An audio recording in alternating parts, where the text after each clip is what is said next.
Hello children. हमारे इस video में हम हाइड्रोजन के स्पेक्ट्रम के बारे में पढ़ेंगे। तो स्पेक्ट्रम होता क्या है? स्पेक्ट्रम मतलब कलेक्शन ऑफ फ्रीक्वेंसीज। फ्रीक्वेंसीज के कलेक्शन को स्पेक्ट्रम कहा जाता है। तो what is spectrum? It is a collection of frequencies. आपने सुना होगा 2G spectrum, 4G spectrum, 3G spectrum. इसका क्या मतलब है? 4G स्पेक्ट्रम का मतलब होता है वो फ्रीक्वेंसीज जिनकी मदद से 4G कम्युनिकेशन होता है। 3G स्पेक्ट्रम क्या होता है? वो फ्रीक्वेंसीज, वो ग्रुप ऑफ फ्रीक्वेंसीज, वो कलेक्शन ऑफ फ्रीक्वेंसीज जिसकी मदद से 3G कम्युनिकेशन होता है। तो स्पेक्ट्रम क्या है? It is a collection of frequencies. तो चिल्ड्रन, हाइड्रोजन का भी अपना एक स्पेक्ट्रम है। तो हाइड्रोजन के स्पेक्ट्रम को एक्सपेरिमेंटली कैसे देखा जाता है वो मैं आपको बता देता हूं। सिलेबस में नहीं है पर फिर भी आपको बता देता हूं। एक ट्यूब ली जाती है और उस ट्यूब में हाइड्रोजन गैस फिल की जाती है और उस ट्यूब में करंट पास किया जाता है। बहुत हाई वोल्टेज दिया जाता है उस ट्यूब में बहुत हाई वोल्टेज दिया जाता है। तो उस वजह से उस ट्यूब में करंट पास होने लगता है। तो इस इलेक्ट्रिकल एनर्जी की मदद से इस इलेक्ट्रिकल एनर्जी को हाइड्रोजन एब्जॉर्ब करता है और फिर हाइड्रोजन जब इस इलेक्ट्रिकल एनर्जी को एब्जॉर्ब करता है फिर हाइड्रोजन इस एनर्जी को एमिट भी कर देता है। तो हाइड्रोजन इलेक्ट्रिसिटी की एनर्जी को एब्जॉर्ब करता है और फिर हाइड्रोजन फोटॉन छोड़ना चालू कर देता है।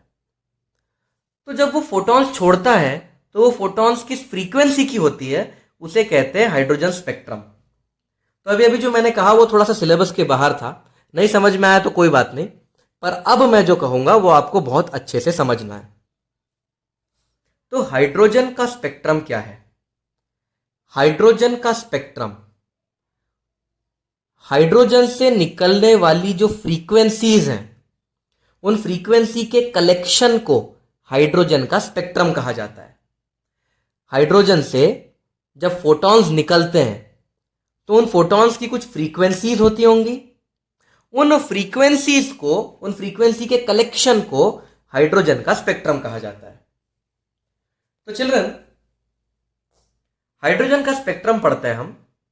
मान लेते हैं कि किसी वजह से इलेक्ट्रॉन दूसरे ऑर्बिट में है। चिल्ड्रन, मैंने यहां पे ऑर्बिट को ऐसे हॉरिजॉन्टल लाइन से रिप्रेजेंट किया है। हम सब जानते हैं कि ऑर्बिट गोल होते हैं, ऐसे गोल गोल गोल गोल होते हैं ना ऑर्बिट, सर्कुलर ऑर्बिट्स होते हैं। लेकिन यहां पे हमने इसे हॉरिजॉन्टल लाइन से रिप्रेजेंट किया है क्योंकि हॉरिजॉन्टल लाइन बनाना आसान होता है। ऐसे गोले गोले गोले बनाओगे, 10 गोले 20 गोले बनाओगे तो वो थोड़ा सा मुश्किल पड़ता है। तो बस फॉर सिंप्लिसिटी हमने ऑर्बिट्स को ऐसे फ्लैट बना दिया है। सबको पता है ऑर्बिट्स ऐसे फ्लैट नहीं होते हैं, ऑर्बिट सर्कुलर होते हैं। पर सर्कुलर ऑर्बिट्स बनाने में तकलीफ होती है, गोल गोल गोल गोल गोल गोल ऑर्बिट्स बनाने में तकलीफ होती है। तो ऑर्बिट्स को हमने ऐसे फ्लैट लाइन से रिप्रेजेंट कर दिया। तो ये पहला ऑर्बिट, दूसरा ऑर्बिट, तीसरा, चौथा, पांचवा, छठवां और ऐसे dot dot dot dot dot dot infinite orbits होंगे। तो चलन मान लेते हैं ये पहला ऑर्बिट है और ये दूसरा ऑर्बिट है और मान लेते हैं इलेक्ट्रॉन यहां दूसरे ऑर्बिट में है। किसी वजह से इलेक्ट्रॉन दूसरे ऑर्बिट में चला गया। कोई वजह रही होगी, इलेक्ट्रॉन को कुछ एनर्जी सप्लाई हुई होगी और इलेक्ट्रॉन दूसरे ऑर्बिट में चला गया। तो चिल्ड्रन, क्या ये इलेक्ट्रॉन दूसरे ऑर्बिट में रहना चाहेगा? नहीं। जैसे ही मौका मिलेगा ये इलेक्ट्रॉन पहले ऑर्बिट में जंप कर जाएगा। करेक्ट? ऐसा भी हो सकता है। और हां, जब इलेक्ट्रॉन दूसरे ऑर्बिट से पहले ऑर्बिट में जंप मारेगा तो एक फोटॉन निकलेगा। उस फोटॉन की कुछ फ्रीक्वेंसी होगी। ओके? तो इलेक्ट्रॉन मान लेते हैं दूसरे ऑर्बिट से पहले ऑर्बिट में जंप मार रहा है तो उसको एनर्जी का लॉस हुआ है। तो वो जो लॉस ऑफ एनर्जी है वो फोटॉन के फॉर्म में बाहर आएगा। तो वो जो फोटॉन बाहर आएगा वो हाइड्रोजन के स्पेक्ट्रम का पार्ट है। उस फोटॉन की जो फ्रीक्वेंसी होगी वो फ्रीक्वेंसी हम कैलकुलेट करेंगे और वो फ्रीक्वेंसी हाइड्रोजन के स्पेक्ट्रम का ही एक पार्ट है।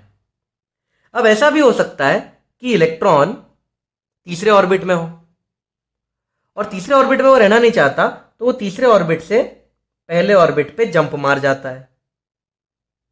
तो इस केस में भी एक फोटॉन निकलेगा। उस फोटॉन की भी कुछ फ्रीक्वेंसी होगी। तो 3 से लेके 1 पे जब जंप मारेगा तब जो फोटॉन निकलेगा, उस फोटॉन की जो फ्रीक्वेंसी होगी वो फ्रीक्वेंसी हाइड्रोजन स्पेक्ट्रम का हिस्सा है। सिमिलरली इलेक्ट्रॉन चौथे ऑर्बिट से पहले ऑर्बिट पे भी जंप मार सकता है, 5वें ऑर्बिट से भी पहले ऑर्बिट पे जंप मार सकता है। बहुत सारी पॉसिबिलिटीज एग्जिस्ट करती है चिल्ड्रन। तो याद रखो चिल्ड्रन, जब भी इलेक्ट्रॉन हायर ऑर्बिट से लोअर ऑर्बिट पे जंप मारता है, हायर ऑर्बिट से पहले ऑर्बिट पे जंप मारता है, एक बार फिर से, जब भी इलेक्ट्रॉन हायर ऑर्बिट से पहले ऑर्बिट पे जंप मारता है तो फ्रीक्वेंसीज निकलती हैं। उन फ्रीक्वेंसीज को कहा जाता है लाइमन सीरीज।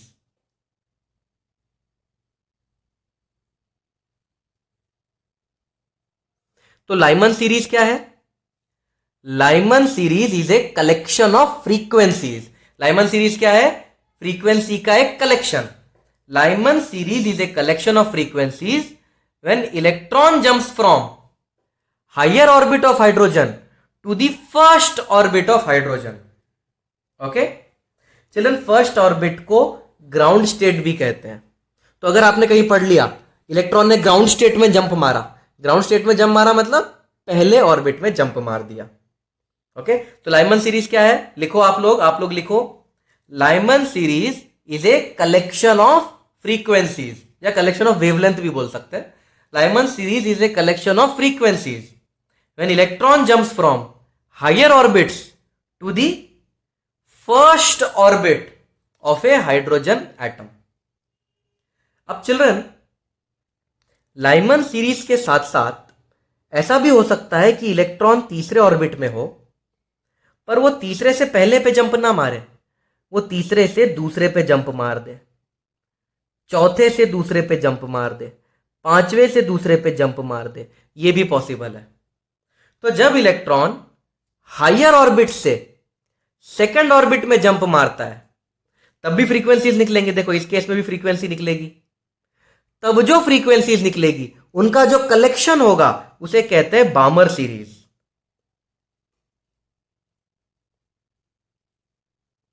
तो बामर सीरीज क्या है?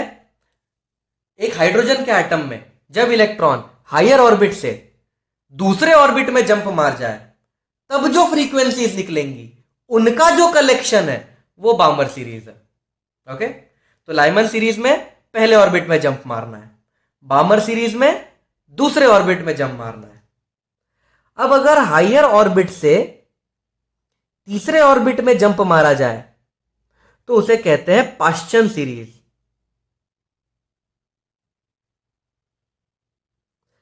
और अगर हायर से चौथे ऑर्बिट में जंप मारा जा रहा है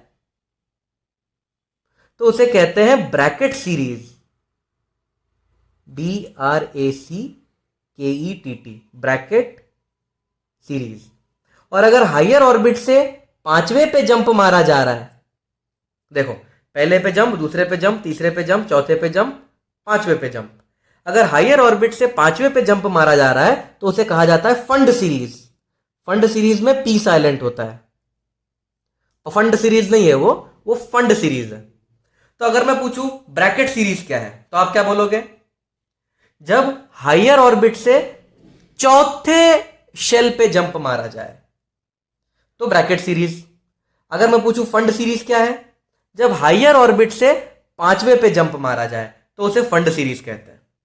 ओके तो चिल्ड्रन, लाइमन सीरीज की निकलने वाली फ्रीक्वेंसीज, बाल्मर सीरीज की फ्रीक्वेंसीज, पाश्चन सीरीज की फ्रीक्वेंसी, ब्रैकेट सीरीज की फ्रीक्वेंसीज, फंड सीरीज की फ्रीक्वेंसीज, इन सारी फ्रीक्वेंसीज के कलेक्शन को हाइड्रोजन का स्पेक्ट्रम कहा जाता है। अब चिल्ड्रन और डिटेल बताता हूं इस ग्राफ के बारे में। जो पहला ऑर्बिट होता है उसे ग्राउंड स्टेट कहा जाता है, जो दूसरा ऑर्बिट होता है उसे फर्स्ट एक्साइटेड स्टेट कहा जाता है। तो दूसरा ऑर्बिट फर्स्ट एक्साइटेड स्टेट होता है, तीसरा ऑर्बिट सेकंड एक्साइटेड स्टेट होता है, चौथा ऑर्बिट थर्ड एक्साइटेड स्टेट होता है, पांचवा ऑर्बिट फोर्थ एक्साइटेड स्टेट होता है, so on and so forth. Okay तो I hope you understand this thing. अगर मैं कहूं चौथा एक्साइटेड स्टेट मतलब मैं 5वें ऑर्बिट की बात कर रहा हूं।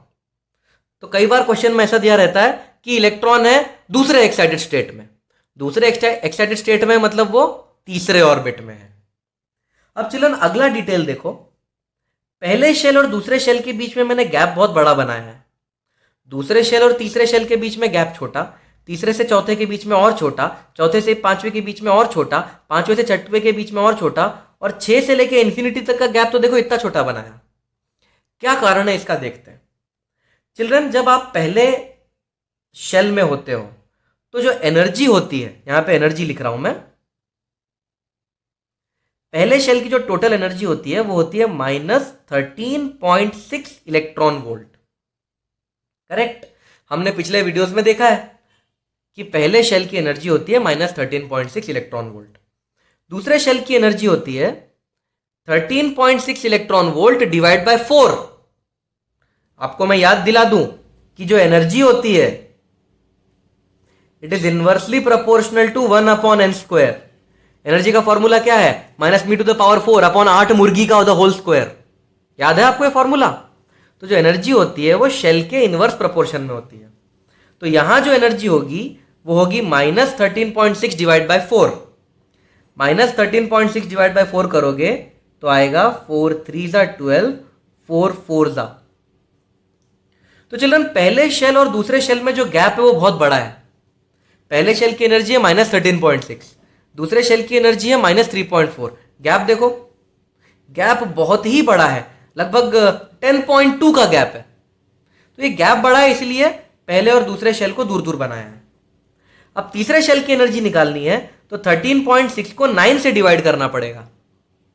13.6 को 9 से डिवाइड करोगे तो आएगा -1.5 electron volt, sorry -1.5 electron volt के आसपास आता है। तो चिल्ड्रन अब आप देख सकते हो दूसरे और तीसरे के बीच में जो गैप है वो गैप बहुत बड़ा नहीं है, कुछ 1 पॉइंट समथिंग का गैप है, 1.2 पर लगभग 2 इलेक्ट्रॉन वोल्ट का गैप है। तो चिल्ड्रन ये गैप छोटा है, तो दूसरे की जो एनर्जी है और तीसरे की जो एनर्जी है उस एनर्जी में जो फर्क है वो कम है, जबकि पहले और दूसरे में जो फर्क है वो बहुत ज्यादा है। सिमिलरली अगर आपको चौथे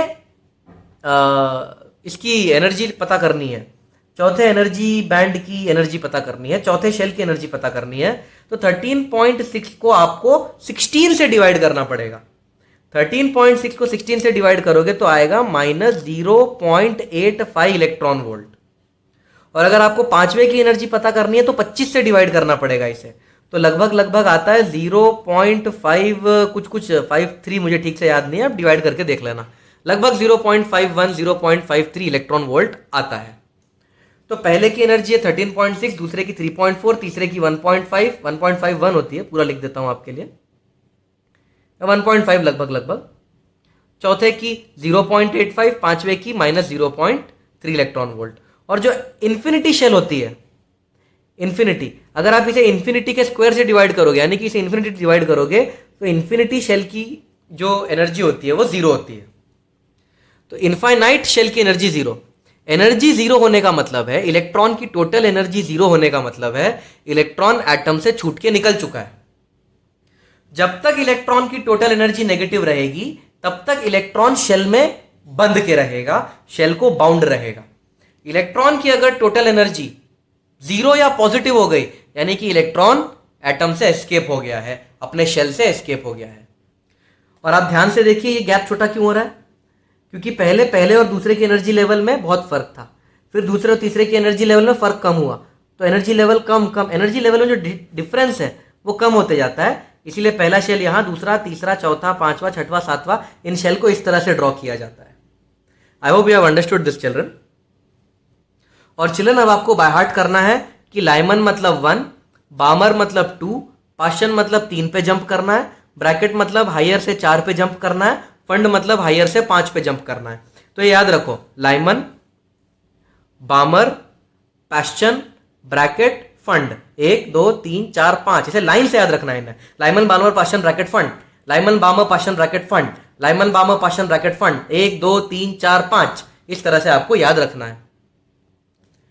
तो चिल्ड्रन अभी हमने देखा Lyman series, Balmer series, Paschen, Brackett और फंड सीरीज।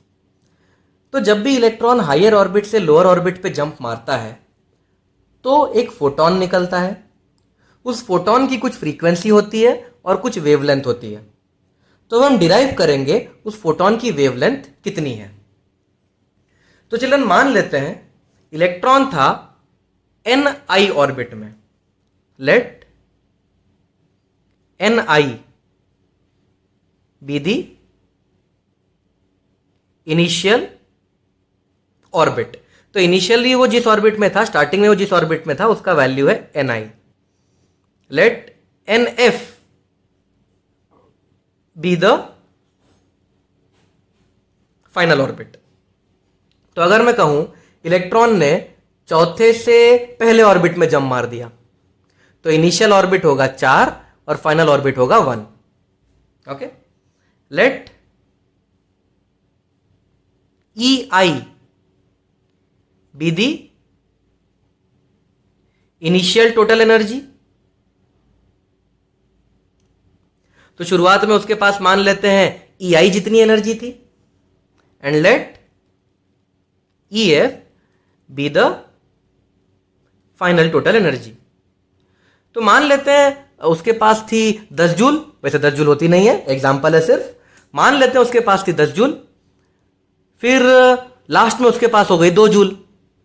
तो फोटोन कितने का निकलेगा? 8 जूल का। करेक्ट। तो वही लॉजिक हम लगाते हैं, थर्ड पोस्टुलेट का इस्तेमाल करते हैं। और थर्ड पोस्टुलेट क्या बोलता है? जो इनिशियल एनर्जी लेवल थी माइनस जो फाइनल एनर्जी था, वो सब किसके फॉर्म में बाहर निकलता है? फोटोन के फॉर्म में। और फोटोन के पास कितनी एनर्जी होती है? h nu। तो initial energy minus final energy should give you energy of photon which is h nu। अब इनिशियल एनर्जी का क्या फॉर्मूला है children? Minus me to the power 4 upon 8 मुर्गी का होल स्क्वायर। और क्योंकि इनिशियल एनर्जी है तो ni आएगा, माइनस फाइनल एनर्जी का formula minus me to the power 4 upon 8 मुर्गी का whole square is equals to h new.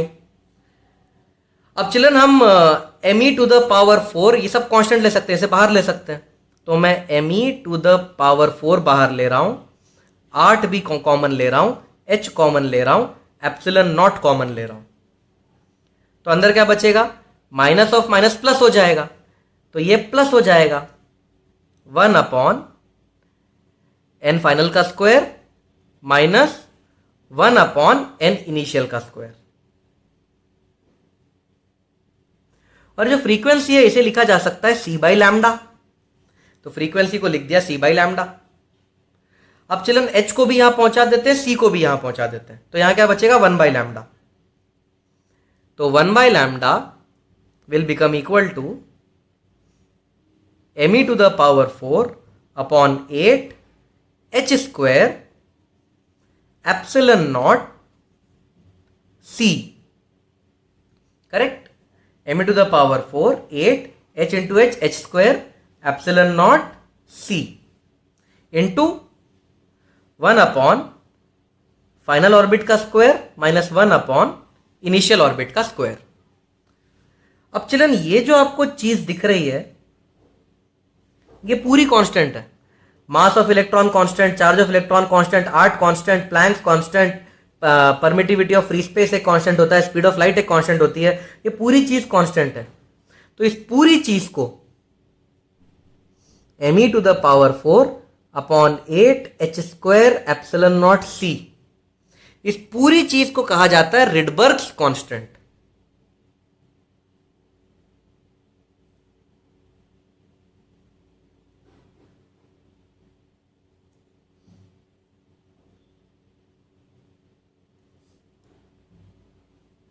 Sorry, यहां पे डी आएगा और यहां पे बी आएगा। राइडबर्ग्स कांस्टेंट RYDBERGS। ओके, तो इस पूरे चीज को रिडबर्ग्स कांस्टेंट कहा जाता है और इसे R से रिप्रेजेंट किया जाता है। तो हम लिख सकते हैं 1 upon lambda is equals to, ये पूरी चीज हो जाएगी R 1 अपॉन फाइनल ऑर्बिट का स्क्वायर इनिशियल ऑर्बिट का स्क्वायर। तो ये हो जाएगा फॉर्मूला वेवलेंथ का। अब चलिए जो रिडबर्ग्स कांस्टेंट होता है इसकी वैल्यू होती है 1.097 इंटू 10⁻⁷ मीटर इनवर्स। ये रिडबर्ग्स कांस्टेंट का फॉर्मूला है चिल्ड्रन, सॉरी वैल्यू है। पर मैं कह रहा हूं कि इसे याद करने से बेटर है, ओके, इस आर की वैल्यू को याद करने से बेटर है आप एक शॉर्टकट याद कर लो। और वो शॉर्टकट ये है कि आर की जगह 1/r याद कर लो। जो 1/r होता है उसकी वैल्यू होती है, इसका अगर आप इन्वर्स करोगे 1/दिस थिंग करोगे तो आपको आएगा 911.6 एम्स्ट्रॉन्ग। इन्वर्स करके एम्स्ट्रॉन्ग में कन्वर्ट करोगे तो आपको आएगा 911.6 एम्स्ट्रॉन्ग, या लगभग 912 एम्स्ट्रॉन्ग। तो चिल्ड्रन आर की वैल्यू याद करने से ज्यादा फायदेमंद है। 1/r होता है 912 एम्स्ट्रॉन्ग, ये याद कर लो, ये ज्यादा काम आएगा आपके। 1/r होता है 912 एम्स्ट्रॉन्ग, ये याद करना ज्यादा फायदेमंद रहेगा। ओके, तो ये आपको याद रखना है, और वेवलेंथ का फॉर्मूला भी याद रखना है। तो 1 वेवलेंथ होता है Rydberg's constant into 1 final orbit का स्क्वायर माइनस 1 इनिशियल ऑर्बिट का स्क्वायर। ये आपको बाय हार्ट रखना ही पड़ेगा। अब चिल्ड्रन, हाइड्रोजन के स्पेक्ट्रम के क्वेश्चन सॉल्व करने से पहले कुछ चीजें आप समझ लो। कुछ चीजें समझना बहुत जरूरी है, नहीं तो हाइड्रोजन के स्पेक्ट्रम के क्वेश्चन आपसे सॉल्व नहीं होंगे। अगर क्वेश्चन में लिखा है कि फोटोन की हाईएस्ट फ्रीक्वेंसी होनी चाहिए, okay, to get highest frequency of photon, तो हाइड्रोजन के एटम में से फोटोन निकल रहा है, उस फोटोन की फ्रीक्वेंसी हाईएस्ट, अगर आपको बोला है कि उस फोटोन की फ्रीक्वेंसी हाईएस्ट है, हाईएस्ट फ्रीक्वेंसी की जगह लोएस्ट वेवलेंथ शब्द का भी इस्तेमाल हो सकता है, क्योंकि हाईएस्ट फ्रीक्वेंसी होगी तो वेवलेंथ लो हो जाएगी। तो अगर क्वेश्चन में बोला है कि जो फोटोन निकल रहा है हाइड्रोजन के एटम में से, उसकी फ्रीक्वेंसी हाईएस्ट होनी चाहिए, यानी कि उसकी वेवलेंथ लोएस्ट होनी चाहिए, तो आप क्या करो, आप इलेक्ट्रॉन को जंप मरवा दो इन्फिनिटी से। क्यों भाई, इलेक्ट्रॉन को इन्फिनिटी से जंप क्यों मरवाएं? इसका कारण मैं आपको बताता हूं। ये देखो हाइड्रोजन का स्पेक्ट्रम। अगर कोई मुझसे कहे कि उन्हें लाइमन सीरीज की, चिल्ड्रन प्लीज बहुत ध्यान से सुनना, क्वेश्चन इजी होता है पर बच्चों को क्वेश्चन ही समझ में नहीं आता, तो यहां पे आपको बहुत ध्यान देना है। अगर कोई मुझसे कहे कि लाइमन सीरीज की सबसे बड़ी फ्रीक्वेंसी क्या है, तो मेरा दिमाग ऐसा चलना चाहिए, जो एनर्जी होती है फोटोन की, एनर्जी ऑफ फोटोन, वो होती है एच न्यू, यानी एनर्जी डिपेंड करेगी फ्रीक्वेंसी पे। अगर मैं फोटोन की एनर्जी बढ़ाना चाहता हूं, यानी कि फोटोन की फ्रीक्वेंसी बढ़ाना चाहता हूं, अगर फ्रीक्वेंसी को मुझे बनाना है हाईएस्ट, अगर फ्रीक्वेंसी को बनाना है हाईएस्ट, तो एनर्जी ऑफ फोटोन भी कैसा हो जाएगा, हाईएस्ट। तो अगर क्वेश्चन में लिखा है हाईएस्ट फ्रीक्वेंसी, हाईएस्ट फ्रीक्वेंसी लिखा है क्वेश्चन में, तो जो फोटोन होनी चाहिए उसकी एनर्जी भी हाईएस्ट होनी चाहिए। और एनर्जी को हाईएस्ट बनाना है तो चिल्ड्रन, अगर आप जंप करोगे 2 से 1 पे जंप किया तो आपका जंप छोटा है, करेक्ट?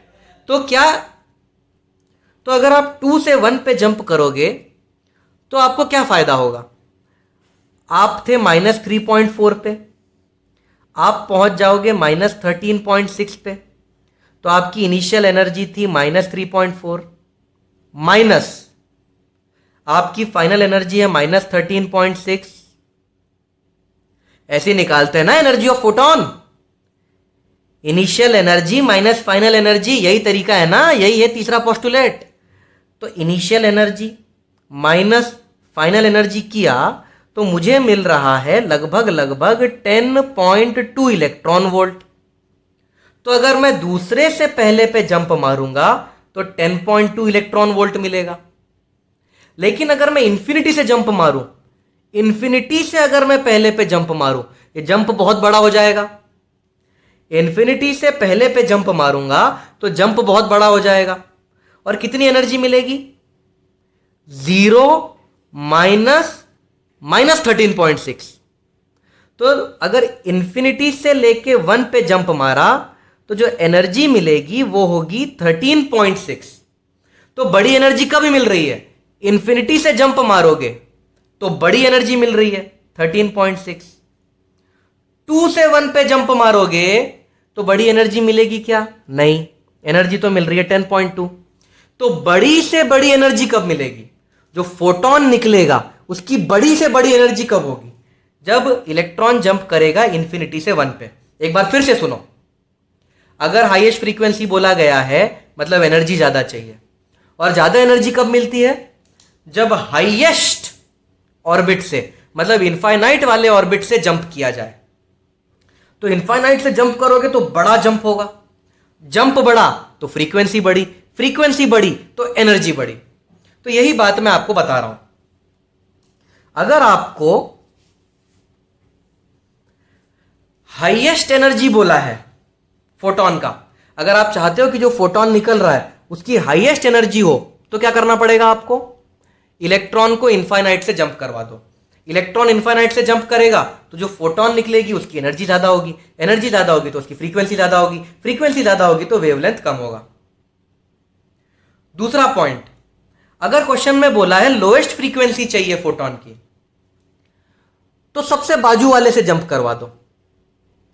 यानी कि अगर आपको कहा है लाइमन सीरीज, लाइमन सीरीज में हम जंप मारते हैं 1 पे, करेक्ट है ना? ये देखो लाइमन सीरीज में जंप कहां मार रहे हैं? 1 पे।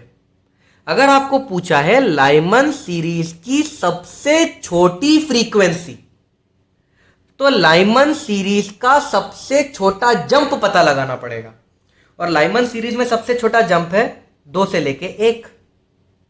तो अगर 2 से लेके 1 जंप मारोगे तो एनर्जी कम निकलेगी फोटोन की, जंप छोटा है, एनर्जी भी कम निकलेगी, एनर्जी कम निकलेगी तो फ्रीक्वेंसी भी मिनिमम निकलेगी। तो अगर पूछा है मिनिमम फ्रीक्वेंसी तो जंप होना चाहिए छोटा। अगर मैं कहूं बाल्मर की लिमिटेड फ्रीक्वेंसी बता दो, बाल्मर सीरीज की लिमिटेड फ्रीक्वेंसी, सबसे छोटी फ्रीक्वेंसी, तो बाल्मर सीरीज की सबसे छोटी फ्रीक्वेंसी पूछ रहा हूं तो आपको सबसे छोटा जंप मारना है बाल्मर सीरीज का। और बाल्मर सीरीज का सबसे छोटा जंप है 3 से 2। अगर मैं पूछ लूं पाश्चन की सबसे छोटी फ्रीक्वेंसी तो पाश्चन का सबसे छोटा जंप मारना पड़ेगा, वो होगा 4 से 3। ब्रैकेट की सबसे छोटी फ्रीक्वेंसी 5 से 4। फंड की सबसे छोटी फ्रीक्वेंसी 6 से 5। तो अगर सबसे छोटी फ्रीक्वेंसी बोला है तो सबसे छोटा जंप मारो, बाजू वाले से जंप मार दो। तो अगर लोएस्ट फ्रीक्वेंसी चाहिए तो jump should be from next higher energy level to the required energy level. अब चिल्ड्रन कई बार क्वेश्चन में लिखा होता है लाइमन सीरीज की पहली फ्रीक्वेंसी बताओ। कई बार क्वेश्चन में इस तरह से भी पूछ लिया जाता है लाइमन सीरीज की पहली फ्रीक्वेंसी। तो सबसे पहले आपको ध्यान देना है लाइमन सीरीज पे। अगर लाइमन सीरीज कहा गया है तो जंप मारा जाएगा 1 पे। लाइमन सीरीज पे अगर लाइमन सीरीज बोला है तो कहीं से भी आएगा पर आएगा तो 1 पे। बाल्मर सीरीज कहा है तो कहीं से भी आएगा पर आएगा तो 2 पे। पाश्चन सीरीज कहा है तो कहीं से भी आएगा पर आएगा तो 3 पे। ब्रैकेट सीरीज कहीं से भी आएगा पर आएगा तो 4 पे। फंड सीरीज कहीं से भी आएगा पर आएगा तो 5 पे। तो अगर मैं कहूं लाइमन सीरीज तो आपके दिमाग में आना चाहिए घूम फिर के वो पहले ऑर्बिट पे आने वाला है। लाइमन सीरीज अगर मैं कहूं तो घूम फिर के पहले ऑर्बिट पे आना है। दूसरा, अगर मैं कहूं लाइमन सीरीज की पहली लाइन तो इसका मतलब होगा आपको 2 से 1 पे जंप करना है। लाइमन सीरीज की पहली फ्रीक्वेंसी या लाइमन सीरीज की पहली लाइन, इसका मतलब होता है 2 से 1 पे जंप करना है। अगर मैं कहूं लाइमन सीरीज की दूसरी लाइन तो 3 से 1 पे जंप करना है। लाइमन सीरीज बोल दिया तो 1 पे जंप करना है। अगर मैं कहूं लाइमन सीरीज की तीसरी लाइन 4 से 1 पे जंप करना है। लाइमन सीरीज की 5वीं लाइन 5 से 1 पे जंप करना है। तो इस तरह से आपको लाइमन सीरीज की पांचवी लाइन मतलब 6 से 1 पे जंप करना है। तो लाइमन सीरीज की पहली लाइन मतलब 2 to 1, लाइमन सीरीज की दूसरी लाइन 3 to 1, लाइमन सीरीज की तीसरी लाइन 4 to 1, लाइमन सीरीज की पांचवी लाइन 5 to 1, लाइमन सीरीज की पांचवी लाइन, लाइमन सीरीज की पांचवी लाइन 6 to 1। इस तरह से आपको करना है। अगर मैं बोलूं बाल्मर सीरीज की पहली लाइन, तो बामर में हमें 2 पे रीच करना है। तो बामर सीरीज की पहली लाइन होगी ये 3 to 2, बामर सीरीज की दूसरी लाइन होगी 4 to 2, बामर सीरीज की तीसरी लाइन होगी 5 to 2। इस तरह से आपको समझना है। तो यही मैंने आपको लिखा हुआ है। अगर बोल रहा हूं पहली frequency of Lyman series, Lyman मतलब 1 पे जंप करना और पहली मतलब जस्ट बाजू से 2 to 1। Second frequency of Lyman series 3 to 1। Similarly first frequency of Balmer series, Balmer मतलब 2 पे जंप करना है, तो first frequency of Balmer series 3 to 2, second frequency of Balmer series 4 to 2। अब चिल्ड्रन फर्स्ट फ्रीक्वेंसी या first line of Paschen series क्या होगा आप बताओ। चिल्ड्रन पास्चन मतलब 3 पे जंप करना है, पास्चन मतलब 3 पे जंप करना है, और उसकी पहली लाइन बोली है मतलब 4 से 3 पे जंप करना है। तो अगर आपको यह समझ में आ गया है तो आप न्यूमेरिकल सॉल्व कर लोगे। So let us solve some numericals on hydrogen का स्पेक्ट्रम। तो चिल्ड्रन पहला क्वेश्चन देखते हैं। Calculate the largest and smallest wavelength of Lyman series. तो चिल्ड्रन मैंने लाइमन सीरीज देख लिया, यानी इलेक्ट्रॉन कहीं से भी जंप करेगा, वो जंप करेगा 1 पे। तो यानी कि ये जो फाइनल जो ऑर्बिट है वो 1 है। तो लाइमन सीरीज को देख के मैं समझ गया फाइनल ऑर्बिट 1 है। अब मुझे लार्जेस्ट वेवलेंथ ढूंढना है फॉर लार्जेस्ट वेवलेंथ। तो चिल्ड्रन आप एक बात याद रखो, वेवलेंथ को बड़े से बड़ा बनाना है। वेवलेंथ को बड़े से बड़ा बनाना है मतलब फ्रीक्वेंसी को छोटे से छोटा बना दो। अगर फ्रीक्वेंसी छोटे से छोटी होगी तो एनर्जी भी छोटे से छोटी होगी, क्योंकि एनर्जी का क्या फॉर्मूला है, H new, energy of photon H new होता है ना। तो अगर मुझे बड़े से बड़ा वेवलेंथ चाहिए फोटोन का, तो छोटे से छोटी फ्रीक्वेंसी और छोटे से छोटी एनर्जी, तो जंप भी सबसे छोटा होना चाहिए।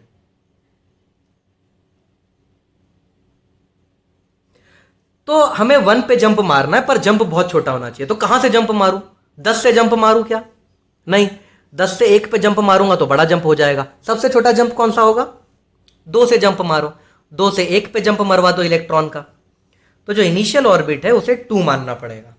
तो लार्जेस्ट वेवलेंथ के लिए इनिशियल ऑर्बिट को 2 मानो और फिर फॉर्मूले में पुट कर दो 1/λ।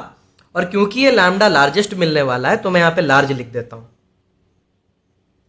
Is equal to R into 1/n initial का स्क्वायर माइनस n फाइनल का स्क्वायर माइनस 1/n इनिशियल का स्क्वायर। सो 1/ लार्जेस्ट वेवलेंथ हो जाएगी R इंटू, लाइमन है तो फाइनल 1 और छोटे से छोटा जंप करवाना है तो इनिशियल 2। तो ये हो जाएगा R इंटू 1 माइनस 1/4 होता है 3/4। तो चलन ये है 1/ लार्जेस्ट वेवलेंथ। तो लार्जेस्ट वेवलेंथ क्या हो जाएगी, लार्जेस्ट वेवलेंथ हो जाएगी 4/3 इंटू 1/r, उल्टा r का कर दिया 1/r, 3/4 का कर दिया 4/3। अब मैंने आपको बोला था कि 1/r का वैल्यू याद कर लो 912 एंगस्ट्रॉम। तो 1/r का वैल्यू हमने याद कर लिया 912 एंगस्ट्रॉम। देखो कितना आसान हो गया। तो जो लार्जेस्ट वेवलेंथ होगी वो होगी 4 इंटू 304, 4 4 16, 4 3 12, 1216 एंगस्ट्रॉम। अब सिमिलरली आपको स्मॉलेस्ट वेवलेंथ पूछा है। ओके, लार्जेस्ट वेवलेंथ मिल गई। स्मॉलेस्ट वेवलेंथ के लिए क्या होगा? स्मॉलेस्ट वेवलेंथ के लिए अगर वेवलेंथ स्मॉलेस्ट होगी तो फ्रीक्वेंसी हाईएस्ट होगी, फ्रीक्वेंसी हाईएस्ट होगी तो एनर्जी हाईएस्ट होगी, एनर्जी हाईएस्ट होगी तो जंप सबसे बड़ा होगा। सबसे बड़ा जंप कहां से मारना है? इंफिनिटी से। तो for smallest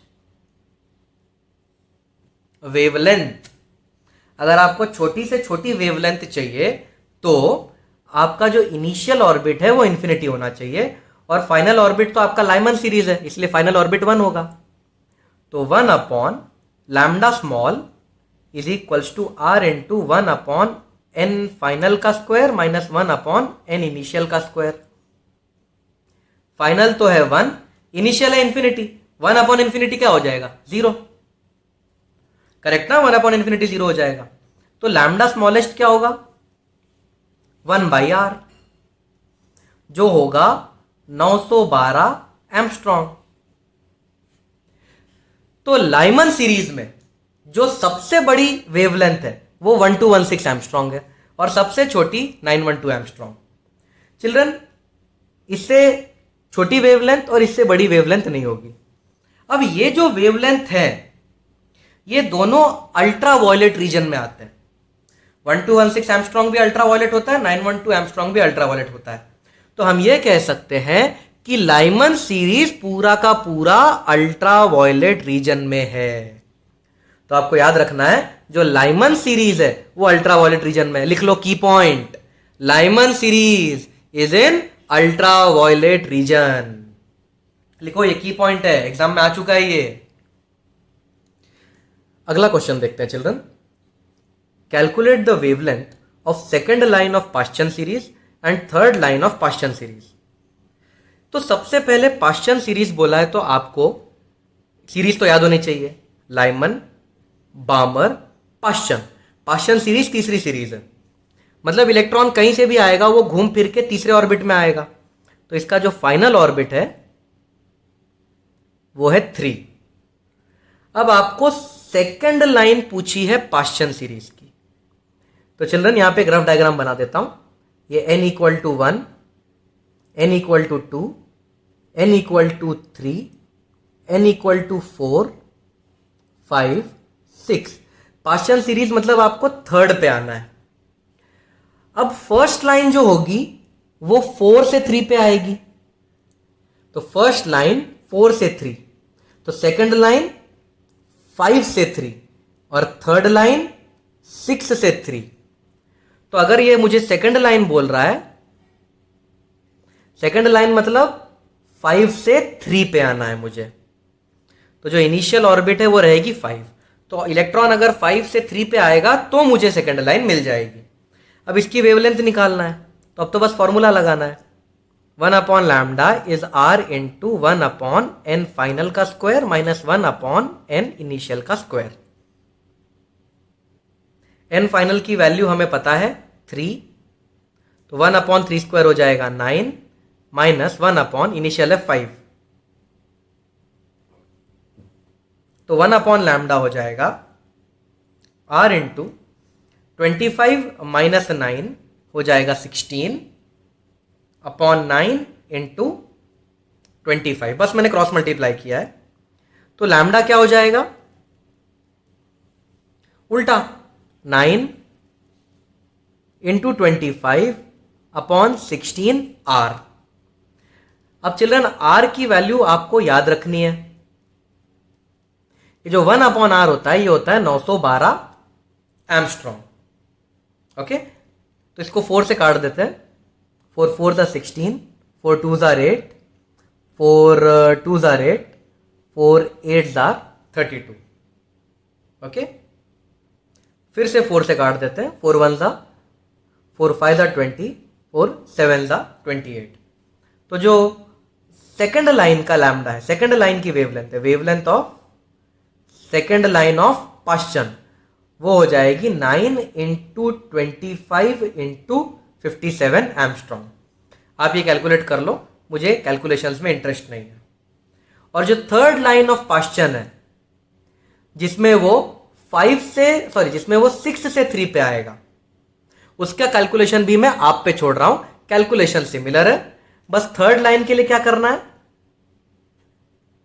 third line of Paschen के लिए क्या करना है, फाइनल तो 3 ही होने वाली है, पास्चन में कहीं से भी आएगी थर्ड पे ही आएगी, और स्टार्टिंग कहां से होगी, स्टार्टिंग होगी 6 से।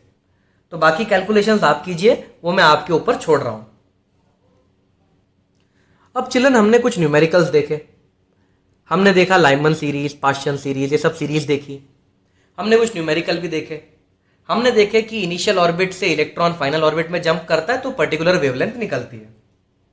अगर मैं लाइमन सीरीज देखूं, अगर इनिशियल ऑर्बिट को इन्फिनिटी मान लूं, और लाइमन सीरीज में फाइनल ऑर्बिट 1 ही रहने वाला है चिल्ड्रन, लाइमन सीरीज में घूम फिर के 1 पे ही आता है। तो अगर इन्फिनिटी से 1 पे जंप मारता है इलेक्ट्रॉन, तो फोटोन निकलेगा 912 एंगस्ट्रॉम का। सिमिलरली 2 से 1 पे जंप मारते हैं तो फोटोन निकलेगा 1216 एंगस्ट्रॉम का। इलेक्ट्रॉन अगर 3 से 1 पे जंप मारता है तो फोटोन निकलेगा 1062 एंगस्ट्रॉम का। तो चिल्ड्रन आप मुझे बताओ, क्या कोई भी वेवलेंथ निकल रही है हाइड्रोजन से, या कुछ फिक्स्ड वेवलेंथ ही निकल रही है? आंसर है कुछ फिक्स्ड वेवलेंथ ही निकलती है हाइड्रोजन के ट्रांजिशन में। जब इलेक्ट्रॉन हायर ऑर्बिट से लोअर ऑर्बिट पे आता है तब कुछ फिक्स्ड वेवलेंथ ही निकलती हैं। 912 निकलेगी, 1216 निकलेगी, 1026 निकलेगी, 973, 950। Does each and every wavelength exist और only certain wavelengths exist? Only certain wavelengths exist. तो चिल्ड्रन ये जो हाइड्रोजन का स्पेक्ट्रम है उसमें हर एक वेवलेंथ अलाउड नहीं है, सिर्फ कुछ फिक्स्ड वेवलेंथ्स ही अलाउड है। तो इसे कहा जाता है the spectrum of hydrogen is not continuous. Continuous होता तो 910, 911, 912, 913, 914, 915, 916, 917 सब होते, पर हर एक वेवलेंथ है क्या? नहीं, कुछ लिमिटेड वेवलेंथ्स ही है। तो spectrum of hydrogen is not continuous, spectrum of hydrogen is discrete. Discrete मतलब कुछ फिक्स्ड वैल्यूज ही पॉसिबल है उन फोटॉन्स की जो हाइड्रोजन से निकलते हैं जब इलेक्ट्रॉन हायर ऑर्बिट से लोअर ऑर्बिट पे जंप मारता है। सिर्फ कुछ फिक्स्ड वेवलेंथ ही पॉसिबल है हाइड्रोजन के स्पेक्ट्रम में, तो इसे कहा जाता है spectrum of hydrogen is discrete. अगला क्वेश्चन देखते हैं, calculate largest and smallest wavelength of Paschen series. अब पास्चन का आपको नंबर पता होना चाहिए, लाइमन, बामर, पास्चन। पास्चन तीसरा नंबर, यानी कि पास्चन में इलेक्ट्रॉन कहीं से भी आएगा थर्ड ऑर्बिट पे आएगा। तो सबसे पहले ये तो फिक्स हो गया है कि फाइनल ऑर्बिट है थर्ड। अब अगर आपको लार्जेस्ट वेवलेंथ निकालना है तो लार्जेस्ट वेवलेंथ के लिए ट्रिक क्या है चिल्ड्रन? वेवलेंथ लार्जेस्ट मतलब फ्रीक्वेंसी स्मॉलेस्ट, फ्रीक्वेंसी स्मॉलेस्ट मतलब एनर्जी स्मॉलेस्ट, एनर्जी स्मॉलेस्ट मतलब जंप सबसे छोटा। तो जंप सबसे छोटा मारना है तो 3 पे जंप मारना है, तो सबसे छोटा कहां से होगा? 4 से। 4 से 3 का जंप सबसे छोटा होगा, तो जो इनिशियल ऑर्बिट है वो होगा 4। फिर फॉर्मूले में पुट करना है, 1 upon lambda is R 1 upon n final square minus n initial square.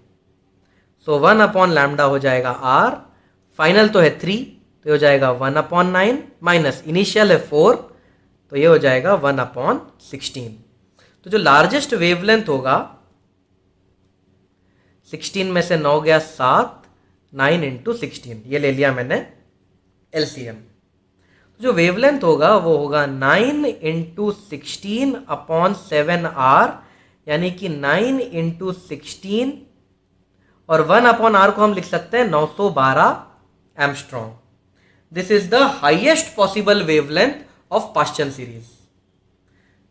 Okay, इसे कैलकुलेट करेंगे तो आएगा 18761 एंगस्ट्रॉम। अब चलिए स्मॉलेस्ट वेवलेंथ भी पूछिए। तो स्मॉलेस्ट वेवलेंथ के लिए, वेवलेंथ स्मॉलेस्ट मतलब फ्रीक्वेंसी मैक्स, फ्रीक्वेंसी मैक्सिमम मतलब एनर्जी मैक्सिमम, एनर्जी मैक्सिमम मतलब जंप सबसे बड़ा। तो जो फाइनल है वो तो 3 रहने वाली है क्योंकि पास्चन है, पर सबसे बड़ा जंप मारना है मतलब इन्फिनिटी से जंप मारना है। तो 1 upon lambda is R into 1 upon n final का square minus 1 upon n initial का स्क्वायर। तो ये हो जाएगा 1 upon lambda equal to R, final तो है 3, तो ये हो जाएगा 9, और इनिशियल इन्फिनिटी है तो इन्फिनिटी पुट कर दूंगा तो 0 हो जाएगा। तो लैम्डा हो जाएगा 9/r, जो हो जाएगा 9 × 912 एम्स्ट्रॉन्ग। तो इसे कैलकुलेट करेंगे तो 8208 एम्स्ट्रॉन्ग आएगा। तो चिल्ड्रन, पाश्चन सीरीज में इससे बड़ी वेवलेंथ और इससे छोटी वेवलेंथ नहीं होती, और ये जो वेवलेंथ है ये दोनों इंफ्रारेड है। तो पाश्चन सीरीज पूरा इंफ्रारेड में होता है। तो चिल्ड्रन, एक टेबल बना देता हूं आपके लिए। जो लाइमन सीरीज होता है वो पूरा अल्ट्रा वायलेट होती है। जो बामर सीरीज होती है वो पार्टली अल्ट्रा वायलेट और पार्टली विजिबल होती है। और ये जो पाश्चन ब्रैकेट और फंड है, पाश्चन ब्रैकेट और फंड सीरीज है, ये तीनों इंफ्रारेड रीजन की होती है। तो एमसीक्यूज आ चुके हैं, इसके ऊपर एमसीक्यूज आ चुके हैं चिल्ड्रन। तो ये छोटा सा टेबल है, ये टेबल भी आप बना लीजिए। टेबल काम आएगा आपके, छोटा सा टेबल है, आप इस टेबल को बना लीजिए। लाइमन, बामर, पाश्चन ब्रैकेट, फंड कौन किस रीजन को बिलोंग करता है। अगला question children, in which of the following transition of electron will the wavelength B largest. यानी कि अगर इलेक्ट्रॉन थर्ड शेल से फर्स्ट शेल पे गया तो वेवलेंथ सबसे बड़ा होगा, या 4 से 2 पे गया तो वेवलेंथ सबसे बड़ा होगा, या 5 से 4 पे गया या 7 से 5 पे गया। कौन से ट्रांजिशन में वेवलेंथ सबसे बड़ा होगा। चिल्ड्रन, वेवलेंथ लार्जेस्ट पूछ रहा है, इसका मतलब फ्रीक्वेंसी स्मॉलेस्ट होनी चाहिए। अगर फ्रीक्वेंसी स्मॉलेस्ट होनी चाहिए तो एनर्जी भी स्मॉलेस्ट होना चाहिए। तो सबसे कम एनर्जी किस में लगेगी, 3 से 1 पे जाने में, 4 से 2 पे जाने में, 5 से 4 पे जाने में, या 7 से 5 पे आने पे। पता लगाते हैं। तो children, energy of first orbit होती है -13.6, एनर्जी ऑफ सेकंड होती है -13.6 डिवाइड बाय 4, तो ये हो जाएगी -3.4 इलेक्ट्रॉन वोल्ट। तीसरे जो एनर्जी होती है वो होती है -13.6 डिवाइड बाय 9, ये हो जाएगी -1.5 इलेक्ट्रॉन वोल्ट। चौथे की एनर्जी लेवल होती है -13.6 डिवाइड बाय 16, -0.85 इलेक्ट्रॉन वोल्ट। पांचवे की होती है -13.6 डिवाइड बाय 25, -0.53 इलेक्ट्रॉन वोल्ट।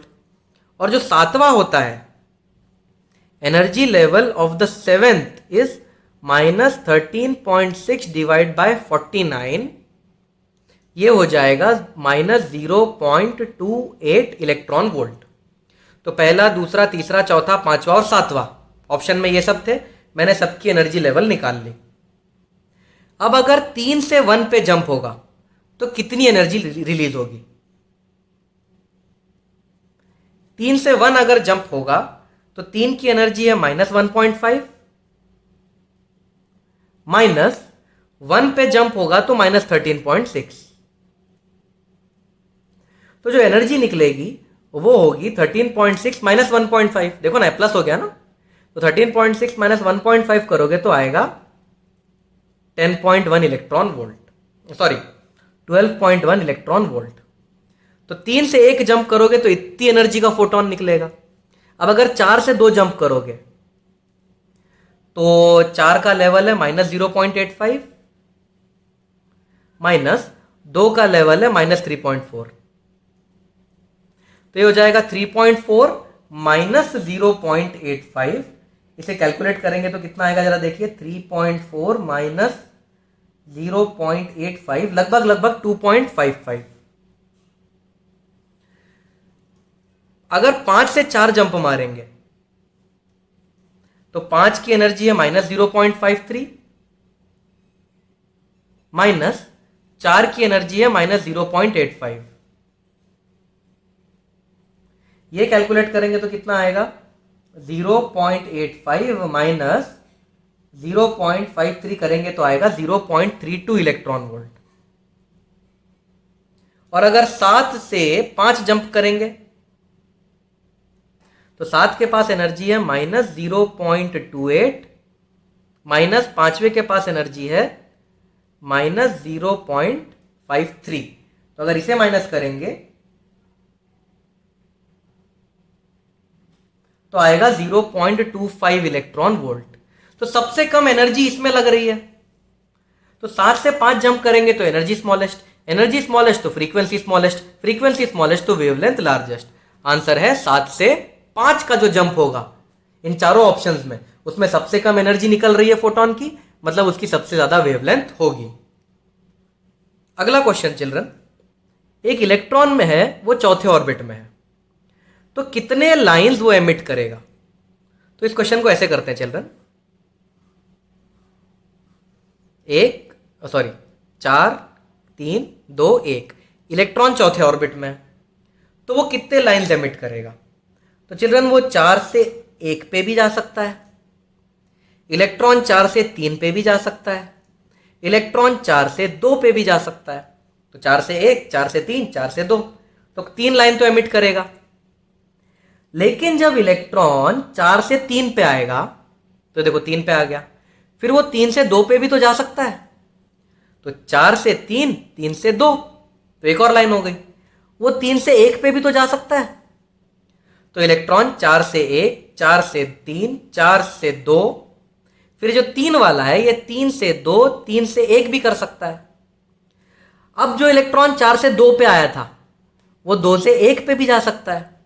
तो टोटल कितनी लाइन बनेगी? 1 2 3 4 5 6।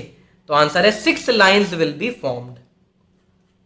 अब चिल्ड्रन इसका एक शॉर्टकट भी है और वो ये है, नंबर ऑफ लाइंस होगी n into n-1/2, where n is this. तो ये हो जाएगा 4 इंटू 4-1 होता है 3/2। तो आंसर है 6। तो ऐसे ड्राइंग की मदद से भी कर सकते हैं, फॉर्मूला की मदद से भी कर सकते हैं।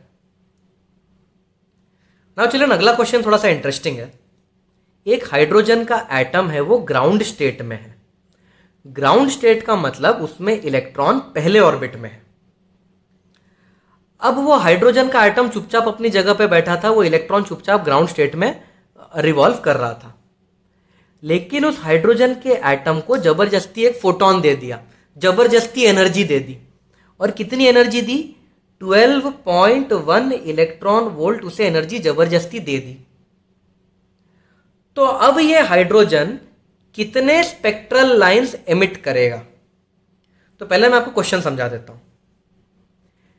तो हाइड्रोजन का एटम था और इलेक्ट्रॉन अपने पहले ऑर्बिट में नॉर्मल चीजें कर रहा था, नॉर्मली घूम रहा था। अब इस इलेक्ट्रॉन को जबरदस्ती 12.1 इलेक्ट्रॉन वोल्ट की एनर्जी दे दी। अब एक्स्ट्रा एनर्जी मिल गई है तो वो ग्राउंड स्टेट में नहीं रह पाएगा, वो ऊपर के स्टेट्स में चला जाएगा। तो पता लगाते हैं कि वो किस स्टेट में घुस जाएगा, किस ऑर्बिट में घुस जाएगा। तो चिल्ड्रन टोटल एनर्जी कितनी हो जाएगी इलेक्ट्रॉन की? ग्राउंड स्टेट में थी -13.6 इलेक्ट्रॉन वोल्ट, आपने जबरदस्ती दे दी 12.1 इलेक्ट्रॉन वोल्ट। तो अब कितनी हो जाएगी उसकी एनर्जी? ये हो जाएगी -1.5 इलेक्ट्रॉन वोल्ट। यानी अगर आप इसको 12.1 इलेक्ट्रॉन वोल्ट दे दो, देखो पहले ऑर्बिट में -13.6 होती है, उसको और 12.1 दे दो तो अब इलेक्ट्रॉन के पास हो जाएगी -1.5 इलेक्ट्रॉन वोल्ट। अब -1.5 इलेक्ट्रॉन वोल्ट कौन से ऑर्बिट की एनर्जी है? It is the energy of third orbit.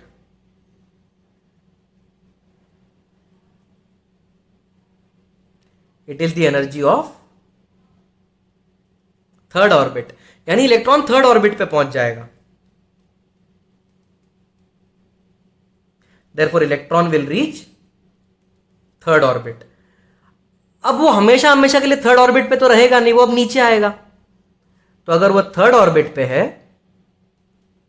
तो 3 से 1 पे भी आ सकता है, 3 से 2 पे भी आ सकता है, और फिर 2 से 1 पे भी आ सकता है। तो कितने स्पेक्ट्रल लाइंस होंगे?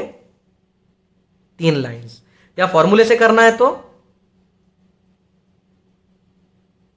Number of lines is equals to n into n minus one upon two, यहां पे n है 3, तीसरे ऑर्बिट पे पहुंच गया है ना, 3 इंटू 3 माइनस वन होता है 2 अपॉन 2, तो 3 लाइन्स बन जाएंगी। नेक्स्ट क्वेश्चन चिल्ड्रन, इलेक्ट्रॉन को अगर तीसरे ऑर्बिट से निकालना है तो कितनी एनर्जी देनी पड़ेगी? तो सबसे पहले एनर्जी ऑफ थर्ड ऑर्बिट निकाल लेते हैं। एनर्जी ऑफ थर्ड हो जाती है -13.6 डिवाइड बाय 9 बराबर ना, डिवाइड बाय n स्क्वायर करते हैं ना, तो -13.6 divide by 9 minus 1.5 electron volt. तो तीसरे ऑर्बिट की एनर्जी होती है -1.5 इलेक्ट्रॉन वोल्ट। अब इलेक्ट्रॉन को हमें रिमूव करना है। रिमूव करना है मतलब उसे कौन से ऑर्बिट में पहुंचाना है? इनफाइनाइट ऑर्बिट में। To remove electron take it to n equal to infinity, और n इक्वल टू इंफिनिटी की एनर्जी कितनी होती है? Energy of infinite orbit is -13.6 upon infinity का स्क्वायर। किसी को भी इंफिनिटी से डिवाइड कर दोगे तो आंसर 0 हो जाएगा। तो एनर्जी है -1.5, हमें एनर्जी बनानी है 0, तो क्या करें? -1.5 एनर्जी है, प्लस 1.5 एनर्जी दे दो, 0 एनर्जी हो जाएगी। Therefore energy required to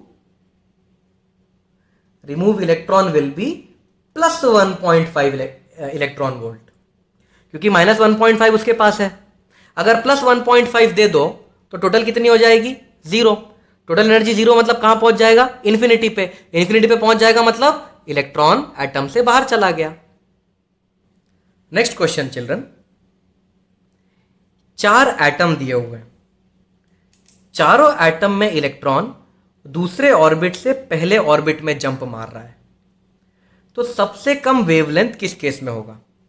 hydrogen में अगर 221 जंप मारेगा, ड्यूटेरियम में 221 जंप मारेगा, He+ में 221 जंप मारेगा, और लिथियम प्लस प्लस में 221 जंप मारेगा। इन चारों केस में से किस फोटोन का वेवलेंथ मिनिमम होगा? तो चिल्ड्रन आप सब जानते हैं फॉर्मूला है 1 upon lambda is equals to Rydberg's constant 1 upon n final का स्क्वायर माइनस n इनिशियल का स्क्वायर। तो 1 अपॉन लैम्डा, चलिए जो r है, इस r की पूरी वैल्यू वीडियो के एकदम स्टार्टिंग में बताई थी। r की वैल्यू है me⁴ upon 8h² epsilon naught c, ये r की वैल्यू है।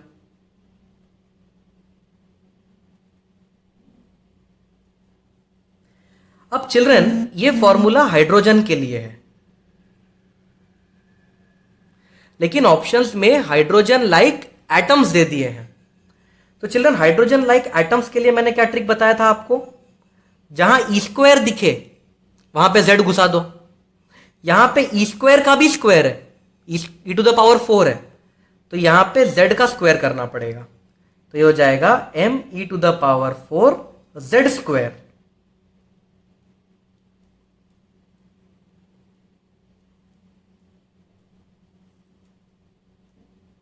For hydrogen like atom.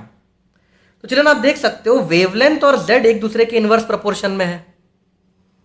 तो वेवलेंथ और Z एक दूसरे के इनवर्स प्रोपोर्शन में है, तो उसका वेवलेंथ मिनिमम होगा जिसका Z मैक्सिमम होगा।